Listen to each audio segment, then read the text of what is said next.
Hey guys, it's Bruce from UBAD Katana. I was just going to go over a quick dry install of all the parts for the new Katana frame. This is going to be the same install instructions whether it's for the 4-inch version, the 5-inch version, or the 6-inch version. I have a 5-inch version here. It seems to be one of the most popular versions. The 4-inch is quite light with its 3mm body. Don't anticipate it breaking though because it's so light. The hardware kit that you get, this does come with the organizer as well. You're going to get 4 of the 35mm standoffs. You'll get 4 of the 12mm standoffs. You'll get 4 nylon nuts, 5 lock nuts. Then you'll get 4 of the motor lock nuts, 16 lock washers, 21 6mm bolts, 20 8mm bolts, 4 12mm bolts, and then I believe these are 22mm.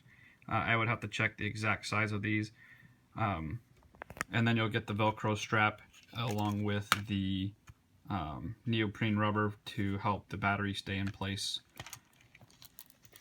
You'll also get the frame, depending on which size you requested, a top plate, and then of course you'll get the PDB, and the PDB also includes the buzzer, which does not come installed. Alright, so the first step you're going to want to do is you're going to want to put on the Velcro strap. Best way is to get your frame, get your Velcro strap, make sure that the UBAD is facing inward, stick it up through the slit that we have for it, pull it through.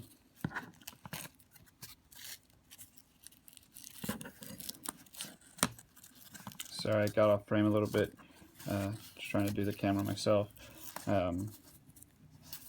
Pull it through, and then you have your Velcro strap. And then obviously below the frame is where you're going to put the neoprene, so that you have a something to help hold the battery on. Let's try to scoot back here a little bit and get some more space so you can see what's kind of going on. Alright, so once you've got that done, you can push this aside for now, and you're going to want to move on to the PDB. Again, this is a dry run, so you're going to want to make sure everything's soldered on here first, whether it be the buzzer, the XT60. Just go ahead and make sure that the buzzer is soldered on here and the XT60's in the way that you want it to be when it's on here, just to make things easier for you. Now, when you first start, what you're going to want to do is you're going to take one of the 12mm bolts, which is the second from the right, or it's the third largest bolt that's in the kit, and you're going to want to put it through the outside hole. Once it's on the outside hole, then you'll get one of the nylon nuts, and you're going to want to stick it on this. Now what this is essentially doing is it's creating a very, very low profile spacer, and the nylon's not going to do anything to the PDB, and then it's not going to transfer anything to the carbon fiber.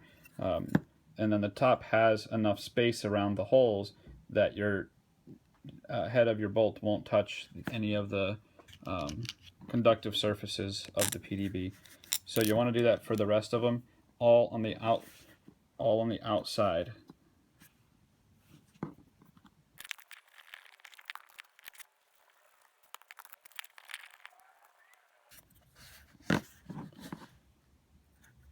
So when it's done, what you're going to have is the 4 12mm bolts with the nylon nuts holding those onto the PDB.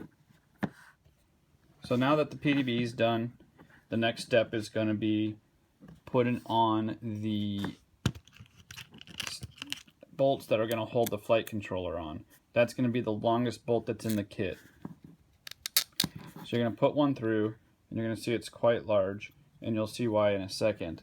Then you're going to want to get the custom 12mm standoffs and screw those on. Now that's going to hold these bolts on.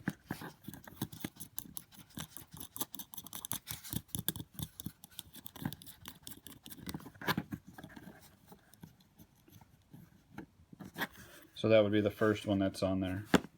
Go ahead and do that for the next ones, and those all go on to the inner holes.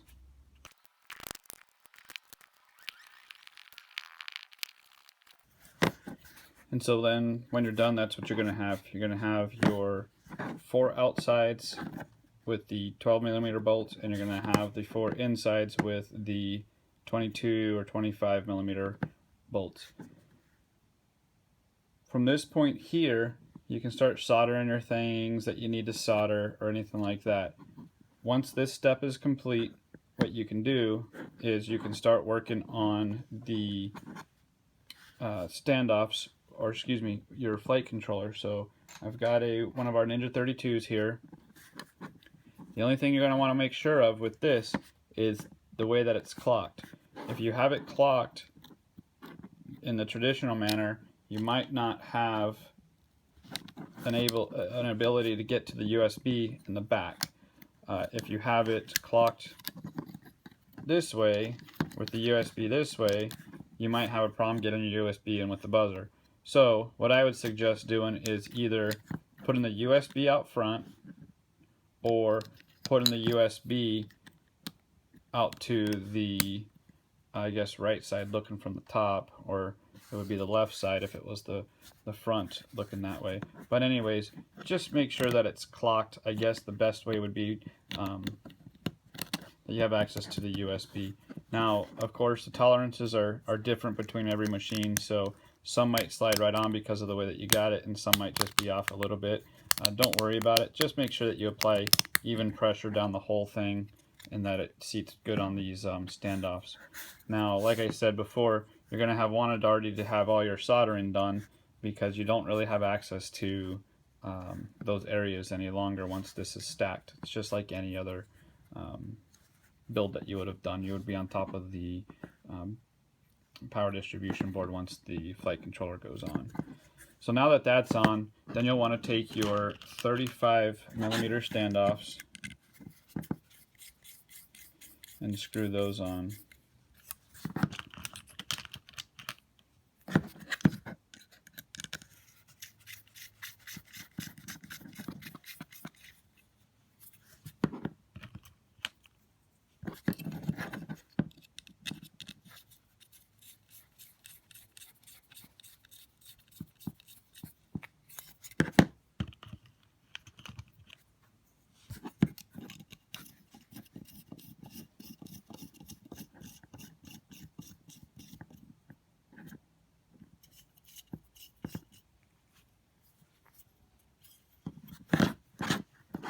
So there you have it. You have your stack. Now, the last step here, you can push this aside for now. The next thing that you're going to want to do is with the top plate, you're going to get one of the 6mm bolts that would come in from the bottom and stick that through that middle hole. Stick that through the middle hole of the top plate, and then get one of your small lock nuts and stick that on top.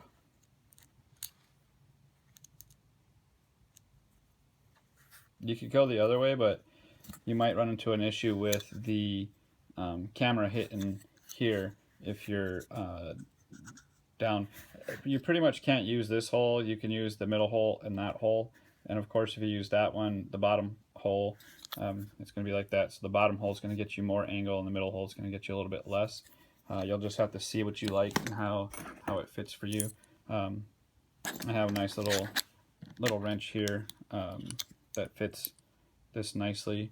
It's a 7/32, but it fits the lock nut. Sorry, camera problems. So anyways, you want to tighten this down. Obviously this needs to be at 90 degrees to the front, and that can be addressed once you get the camera on there. And then you're going to want to put your camera into the mount. And then once that's done, your camera's on there, you've got your wires and all that good stuff, then your top plate goes right into the top of the standoffs. So then from there you can use your 6mm bolts, and you can stick those in there that. The only thing that I would say is that with the 4mm version, you're going to want to use the 6mm for your motors also. We've included enough for you to use those for your motors as well as for your standoffs. So once you have that done, then you pretty much have finished the you'll pretty much have finished the pod area.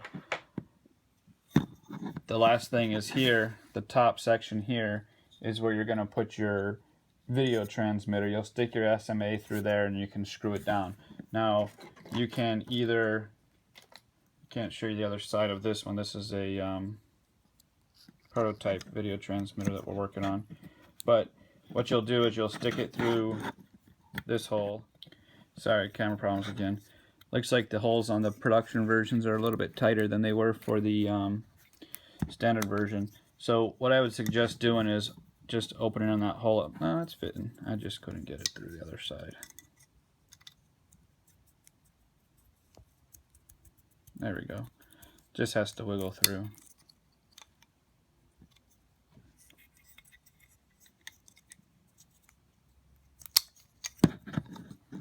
And then once that's through, then you can just screw it down, and then that's what's going to hold your video transmitter in place. It's pretty simple. This is a very, very simplistic design. And so that's your pod. Okay, now that the pod's done, you can grab your frame. Make sure you get the side with the Velcro strap on the bottom.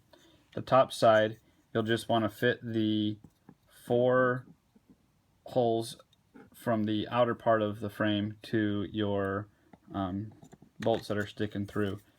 Now, the one thing here that you want to make sure you do properly is the way that the strap is. You want your strap to be along with the XT60. If you do it the other way, if you clock it this way, and put the camera down again.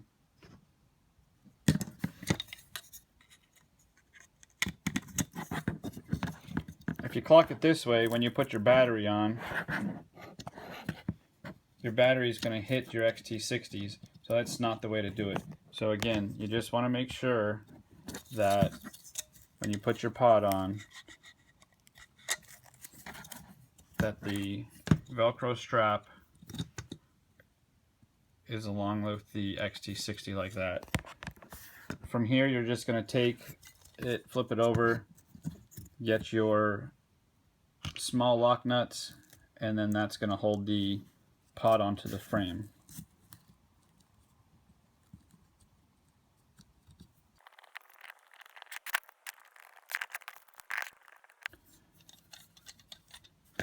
So that's it. That's the basic build for the Katana with the Katana PDB and a standard flight controller. That's how it's going to look when you're done with a dry build. It's pretty simple. Like I said, it's a very minimalist design. The only other thing, again, I will mention is for the motor hardware. The motor hardware, we've included enough of the 8mm for the 5-inch version and the 6-inch version, and then you'll want to use one of the lock washers with it. Takes away one of the millimeters, so you only have a couple mils going through there. If you need that millimeter back, then you can just take this out. And then on the 4-inch version, and only the 4-inch version, you'll want to use the 6mm bolts, and that's just because the 4mm uses the 4-inch uses a 3mm plate versus the 4mm plate that the 5 and 6-inch uses. The last thing that we didn't do, just because I'm going to build this frame later, is don't forget that you have your 2-sided non-slip tape that you can put on the bottom to help hold your battery in, and you don't have to worry about it sliding around.